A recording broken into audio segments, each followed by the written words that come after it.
Boa tarde. Boa tarde, Josi.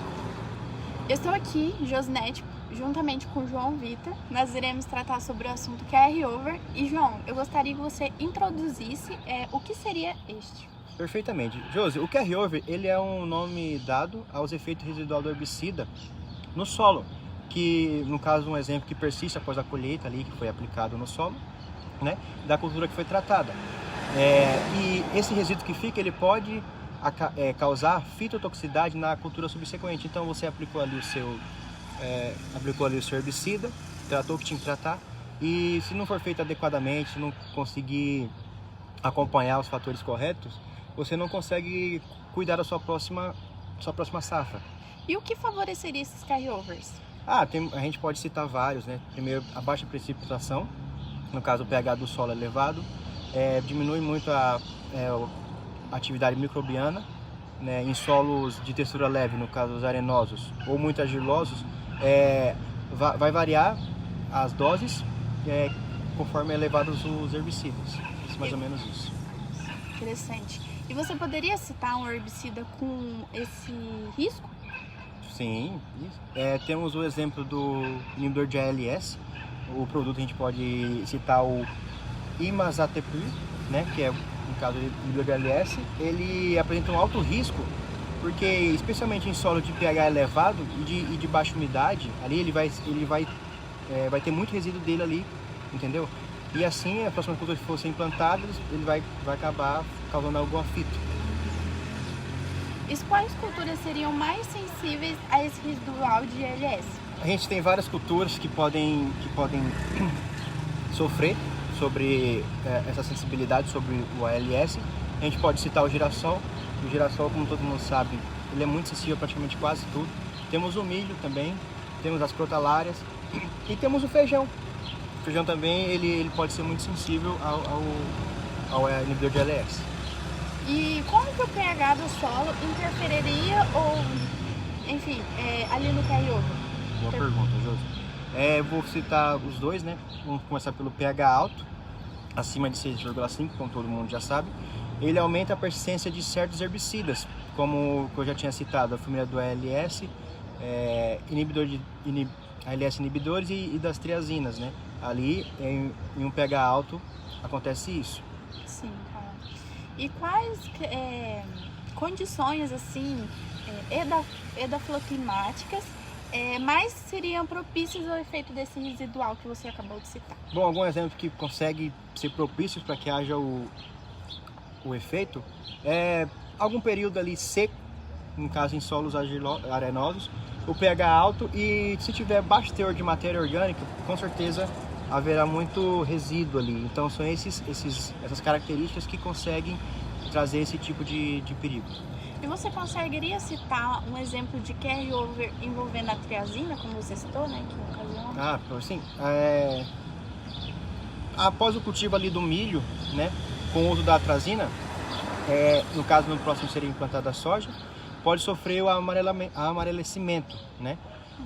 E vai ter a morte das plântulas, vai ter o atraso do desenvolvimento da cultura do soja, né? Isso aí vai variar muito dependendo da estação ali, períodos secos, né, que é muito propício a ter os resíduos. Então, esse é um exemplo da atrazina, injuriando ali a questão da cultura do soja. E como que o clima influenciaria nessa questão do carry-over? Como eu já tinha dito antes, a baixa umidade e as temperaturas amenas, ela reduz a atividade microbiana no solo, então vai estar baixa a atividade, como a gente sabe que os micro-organismos são muito importantes ali, e com isso ela vai retardar a degradação dos herbicidas. Então os micro-organismos eles vão estar praticamente parados ali e o resíduo vai continuar, já que eles não estão degradando aquele herbicida, aquele resíduo. E os que fazemos na pré-emergência ali, apresenta carry-over? Sim. De longa persistência, como a atrazina, Fomazafem e Metribuzin. Alguns exemplos que a gente consegue passar para vocês entenderem. Sim. E você poderia citar um exemplo comum de carry-over aqui no Mato Grosso, que é muito recorrente e que nós temos problemas assim? Vamos lá. O Fomazafem no soja e seguindo no milho como segunda safra, na questão do período de seca, ele pode causar fito no milho, né? Pode causar fito no milho e dando aqueles mesmos sintomas, né? Vai baixar um pouco o desenvolvimento, vai ter as cores nas folhas e assim por diante. E quais herbicidas apresentaria, no caso, o baixo risco desse carryover? Quais herbicidas? A gente pode... Deixa eu ver aqui... Temos o glifosato, pode, e o 2,4-D, porque assim que você aplica ele no solo, ele tem uma rápida degradação no solo, então não fica muito, sabe? Não fica muito resíduo ali, desde que sejam aplicados corretamente, né? Dependendo da dose e tudo mais. Entendi. E como que o teor de matéria orgânica influenciaria, já que você citou que pode ser um parâmetro? Tipo, a baixa da matéria orgânica, como eu já tinha citado antes, ela pode influenciar. Então, assim, se a gente tem no solo um alto teor de matéria orgânica, ela vai aumentar o que a gente já estudou muito sobre aquela absorção do herbicida, né? Que ela vai reduzir a sua disponibilidade, né? Disponibilidade. E reduz a incidência do risco de carryover. E como que, você já havia também citado, mas poderia explicar mais sobre a questão da textura do solo, como que ela implica? Certo. Começando pelos solos arenosos, eles têm baixa retenção, que com isso vai favorecer a lixiviação e vai aumentar o risco do carryover, né? Em profundidade. Então ele vai ocorrer a presença do carryover, só que no solo mais profundo, né? E nos argilosos, eles podem reter também os herbicidas e mais superficial, e pode ali, conforme for passando o tempo, a liberação dos carryover vai acontecendo lentamente. Então vai permanecer sempre ali no solo. Seria mais problemático ainda, né?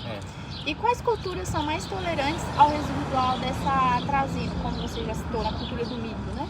Temos a cultura do milho, um exemplo para ficar mais claro para vocês, temos o sorgo e também temos a cana-de-açúcar também, que a gente pode citar como um exemplo. Então seria nas gramíneas. Exatamente, nas gramíneas. E quais são mais sensíveis ao residual dessa atrazina? Qual dessas Conforme a culturas? atrazina, você aplica a atrazina, ela fica como resíduo no solo.